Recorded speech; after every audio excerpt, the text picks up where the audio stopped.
Մենք եթերում ենք սիրելիներ, շարունակում ենք աշխատել, խոսելու ենք շատ կարևոր մի թեմայի մասին, որի շուրջ հիմա թող հեռուստաէկրանների առջև համախմբվեն ծնողները, վերաբերում է ձեզ հատկապես, իհարկե բոլորին, որովհետև այն թեման, որ կա, անկախ տարիքային սահմանափակումից այդ զգացողությունը կարող ենք մեր մեջ սերմանել, եթե կա դրա կարիքը։ Մենք խոսելու ենք միշտ կա, որովհետև դա միշտ կարևոր է, այո։ Մենք խոսելու ենք երեխայի ինքնավստահության մասին եւ ինչպես մեծացնել ինքնավստահ երեխա եւ մեր տաղավարում է մանկական հոգեբան Նանոր Մինասյան, ում հետ այսօր կխոսենք այդ թեմայի մասին։ Բարի լույս Նանոր։ Բարի լույս։ Շատ ուրախ ենք, որ այստեղ եք։ Ես նույնպես շատ ուրախ եմ։ Ես առաջարկում եմ սկսենք սկզբից, որովհետև հետաքրքիր բառը ինքնավստահ բառը շատ հաճախ, եթե նկատել եք, մարդիկ օգտագործում են այս բառը նաև իրոնիկ երանգավորմամբ եւ չվիրավորով իհարկե մարդուն, բայց ասում են դե շատ ինքնավստահ է։ Այ որն է այն սանդղակը, երբ մենք արդարացված ենք համարում մարդու ինքնավստահ լինելը։ Մի քանի կարևոր հատկանիշներ հասկանալու համար։ Ով անտարապես ինքնավստահ, եթե երեխայի մասին ենք խոսում, նաև իհարկե մեծահասակների դեպքում այն մարդն է, ով տեսնում է, գնահատում է իր ուժեղ կողմերը, տեսնում է իր թույլ կողմերը, փորձում է դրանք առաջ տանել, ոչ թե նեղվել, որովհետև ունի թույլ կողմեր, այլ տեսնել, գնահատել, հասկանալ ոնց է դա ինքը առաջ տանում, չի համեմատում իրեն ուրիշների հետ, թույլ է տալիս իրեն սխալվել, երբ որ սխալվում է, ասում է, որ հա, կարող եմ սխալվել, կրկին կփորձեմ, կարողանում է իր առաջ որոշ նպատակներ դնել, հավատալ, որ ինքը կարողանալու է այդ նպատակներին հասնել։ Ձեր հարցին անդրադառնալով ինքնավստահությունը երևի առհասարակ ինքը լավ բան է, երբ որ մարդ հավատում է, որ ինքը կարողանում է, գիտի ինչ ուժեղ կողմեր ունի, ոչ թե վերաբերվում է դրան այդպես, որ ես ուրիշներից լավն եմ, քո մոտ չի ստացվում, իմ մոտ ստացվում է, այդ մոտեցումը չկա, այլ որ հա, ես ունեմ այս ուժեղ կողմերը, ունեմ այս թույլ կողմերը, գնահատում եմ նաև այլ մարդկանց ուժեղ ու թույլ կողմերը։ Ըստ երևույթի մենք հուզական ինտելեկտի զարգացման մասին ենք խոսում, որը պարտադիր կերպով պիտի մանկության դեռահասության առնվազն ժամանակահատվածում զարգացվի, բայց ինչպես մեծացնել այդ ինքնավստահ երեխային եւ ինչպես զարգացնել հուզական ինտելեկտը, որ նա կարողանա իր հույզերը տարանջատել, սա լավ բան է, սա վատ բան է, ես սխալվեցի, կարող եմ սխալս ուղղել։ Այո, հուզական ինտելեկտը մեծ դեր է խաղում։ Հուզական ինտելեկտ նշանակում է, որ ես հասկանամ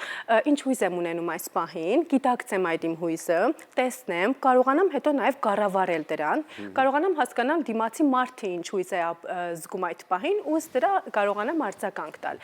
Դա շատ կօգնի, որ ես հասկանամ, որպես երեխա եթե խոսում ենք, հասկանա երեխան, որ այդ պահին ինչ է զգում, թույլ տա իրեն զգալ տվյալ հույզը, օրինակ, եթե նոր միջավայրում է հայտնվել երեխան, ու ծնողներից արձագանք է գալիս, որ նորմալ է նոր միջավայրերում տագնապել, նորմալ է, որ զգաս, որ մի քիչ լարված ես, դա չի խոսում այն մասին, որ քո հետ մի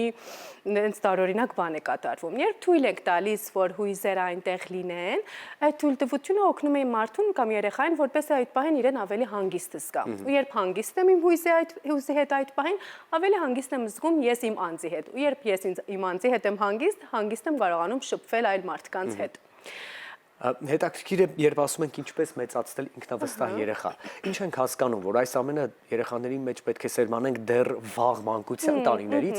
թե մի փոքր արդեն դեպի դպրոցահասակ տարիք, որտեղ գիտակցական մակարդակը այլ է եւ շփման նաեւ մտահորիզոն է, այսպես ինքնաճանաչողությունը նաեւ նույնպես։ Ինքնավստահությունը սերմանելու ժամկետ սկիզբ չկա, որովհետև դա հենց ի սկզբանե տեղի է ունենում։ Այն առումով, երբ որ ծնողը կարողանում է լսել երեխային, ցույց տալ, որ ինքը կարևոր է, իր պահանջները կարևոր են, իր ասացները կարևոր են, ու դա տեղի է ունենում ամեն առաջի տարիներին։ Իրականում առաջի տարիները շատ կարևոր են ինքնավստահություն եւ առողջ ինքնագնահատական ձևավորելու հարցում, որովհետեւ այդ ժամանակ է, երբ երեխան շատ ուշադիր է ծնողի արձագանքներին, ընկալում է ինչ է ասում ծնողը, ու դրա իր մասին ինչ որ կարծիք ու ինչ որ պատկերացում է ձևավորում։ Այսինքն, երբ փորձում է ծնողը լսել երեխային, կարևորել իր ասածները, թույլ տալ, որ սխալվի, հատկապես 1, 2, 3 տարեկանների մոտ դա շատ է Առօրյայում տեղի ունեն, երբ որ երեխան ուզում է մի բան ինքնուրույն անել, ես եմ ուզում անել, ես եմ ուզում անել, ու երբեմն այդ արձագանքները գալիս են ծնողներից, իհարկե ամենալավ միտումով են դա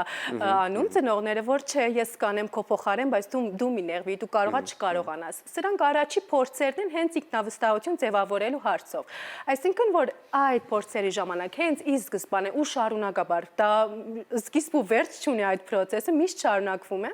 Ծնողը փորձի արձագանքներ տալ երեխայի սխալներին, թույլատրող լինել երեխայի սխալների նկատմամբ, միևնույն ժամանակ փորձի իրեն տարբեր առիթներ տալ, որպեսզի կարողանա երեխան ինքնուրույն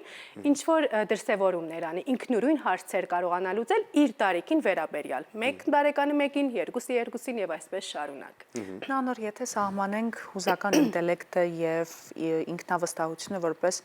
ուղիղ համեմատականներ, այդ պարագայում ինչ կարծիք ունեք դուք Հայաստանում հուզական ինտելեկտի զարգացման մակարդակի վերաբերյալ։ Հուզական ինտելեկտի մասին վերջերս է ավելի շատ խոսվում, տարածվում, շատ ուրախ եմ, որ այդ թեման բարձրացվում է։ Ընդհանրապես մեր մշակույթում հույզերը հնարավոր ինձ չափով ճնշում ենք, փակում ենք ու ասում ենք, որ պետք չի, երբեմն դա է գաբվում հենց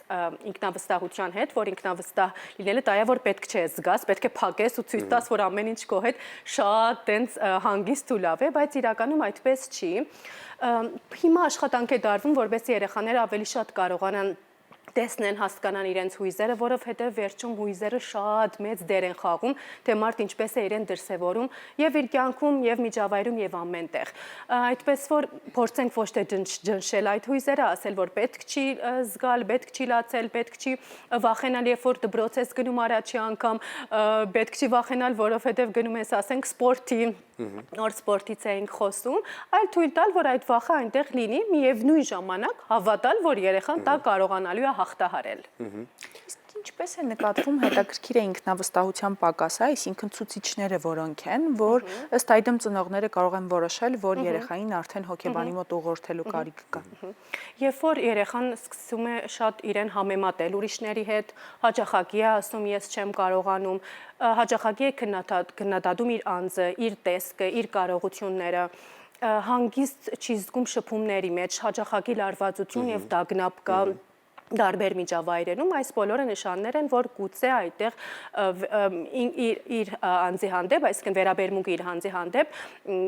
մի անգամ եւս ուշադրություն դարձնելու կարիք կլինի։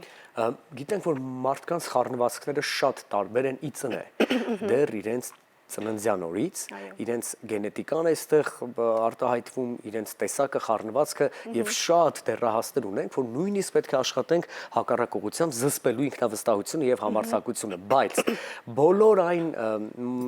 մարդիկ, ովքեր կարիք ունեն ձեռք բերելու ինքնավստահություն, հատկապես դեռահասության տարիքում, լիարժեք կարող են նաեւ օգտության գալ սպորտի մեջ հաջողությունը եւ կրթության մեջ ավելի ամրապինդ լինելը, որովհետեւ ի վերջո դա է տալիս համարձակ երևալու հնարավորություն, թե դասարանում, օրինակ, թե այն սպորտի օջախում, որտեղ նա այցելում է։ Սպորտը շատ օգնում է ինքնավստահություն ձևավորելու հարցում, որովհետև այնտեղ կան փոքրիկ մարտահրավերներ, երբ որ երեխան կարողանում է այդ մարտահրավերները հաջողությամբ անցնել, դա իրեն քիչ-քիչ ինքնավստահություն է իր մոտ ձևավորում։ Երբ որ խոսում ենք դեռահասների մասին, այդ տարիքում ինքնագնահատական կամ ինքնավստահությունը երբեմն տատանումներ է ապրում, մի օր երբեմն իրեն շատ ինքնավստահ է զգում, հաջորդ օր գուցե ասի, որ օй, իմ մոտ ոչ մի բան չի ստացվում։ Դեռահասության տարիքում գոհնի միևնույն ժամանակ հենց ծնողի հետ խոսելը, կապ հաստատելը, փորձել իրեն փոքր հաջողությունների առիթներ տալը, խոսելը իր կամ ցույց տալը իրեն ուժեղ կողմերը, ինչն է իր մոտ լավ ստացվում, չքննադատելը իր անձը։ Գուցե խոսենք, այսինչ մի բանը գարիք կա մի անգամ եւս դրան անդրադառնալու, այս վարկը օրինակ դուր ամուր շղկացնելու հետ համաձայն չենք, բայց դա չի խոսում, որ մենք քեզ չենք սիրում։ Այսինքն այդ տարիքում հատկապես շատ զգայուն են լինում ծնողների ու շրջապատի արձագանքների, փորձենք այդ արձագանքները տանել հենց ոչ թե իր անձին, այլ վարկին։ Միևնույն ժամանակ դեռահասների տարիքում մեծ դեր է խաղում շրջապատը, սոցիալական հարաբերությունները, հասակակիցները, այնտեղ լիքը բան է կատարվում, որը մի դերահասից մյուսը տարբերվում է։ Պես որ այդ հարցում նույնպես ուշադրություն դարձնել, հաճախակի ծնողի հետ ծնողը զրույցներ վարի երեխայի հետ, դերահասի հետ, որպեսզի տեսնել, եթե այնտեղ ինչ-որ դժվարություններ կան, օգնեն, կարողանան օգնել այդ հարցով։ Այստեղ իհարկե բնավ խտրականության մասին չէ խոսքը, բայց կան օրինակ հոգեբանների կողմից արված վիճակագրական տվյալներ, որտեղ բացահայտվում է օրինակ դեռահասության շրջանում աղջիկների մոտ է ավելի շատ նկատվում անինքնավստահություն, թե տղաների մոտ։ Այդ մասով հստակ վիճակագրական տվյալներից այս բան չեմ կարող հստակ բան ասել, բայց սովորաբար աղջիկների մոտ դա դեռահասության տարիքում մարմնի ընկալման հետ է կապված լինում ինքնավստահություն, ինչպես են ուրիշները իրենց ընկալում, իրենց տեսնում, շփումների մեջ է լինում, տղաների դեպքում սկսում են համեմատվել ուժի, ինչքանով են իրենք ուժեղ, ինչքանով են ուժ կարողանում կիրառել, այս ոլորտները ավելի շատ արտահայտված են լինում տարբեր սերերի միջև այդ տարիքում։ Եվ գնալով դեպի ամփոփում ես այս հարցը չէի կարող չտալ, լինում են դեպքեր, երբ մեր դեռահաս երեխաները շրջապատում, դրսում, դպրոցում կամ այլ տեղեր շատ ավելի ինքնավստահ են, բայց նրանք ինքնավստահությունը կորցնում են տանը։ Իրականում ինքնավստահությունը գալիս է տնից դեպի դուրս, կախված ինչ է տեղի ունենում տվյալ դեռահասի հետ։ Երբեմն, երբ որ ինքնահաստատվում են այլ միջավայրերում, գուցե կարիք կա տեսնենք, թե ինչ է կատարվում ներսում, որովհետև գուցե խոցելի ինչ-որ իրավիճակներ են, երբ տանը իրեն ավելի խոցելի է զգում, երբ այնտեղ ինչ-որ թեմաներ կան, որոնք որ իր համար դժվար են այդ դեպքում, ու ավելի հանգիստ է զգում շրջապատում։ Դարբեր են լինում, այդպես որ հստակ ինչ-որ ձևակերպում այդ հարցով չկա։ Ամեն դեպքում պետք է պահել ներդաշնակություն։ Այո, իսկ ինչպիսին է վիճակագրությունը Նանոր Հայաստանում մանկական հոգեբանի դիմելու ցուցիչների տեսանկյունից։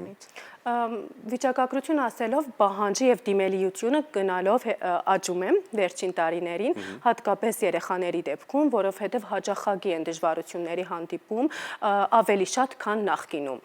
Ծնողները միևնույն ժամանակ ոչ թե որ դժվարություններն են ավելացել, այո, գուցե, բայց միևնույն ժամանակ ծնողներն են ավելի գիտակից, որ ի սկզբանե տեսնեն, գնահատեն, որ կա դժվարություն, չթողնեն դա հասնի, երեխան իր հետ գրի մինչև դեռահասություն կամ հետո մինչև մեծահասակ կյանք, այլ փորձեն հենց այդ տեղում, այդ ժամանակահրաշրջանում լուծեն։ Այդպես որ այո, իսկապես այդ աճը զգացվում է։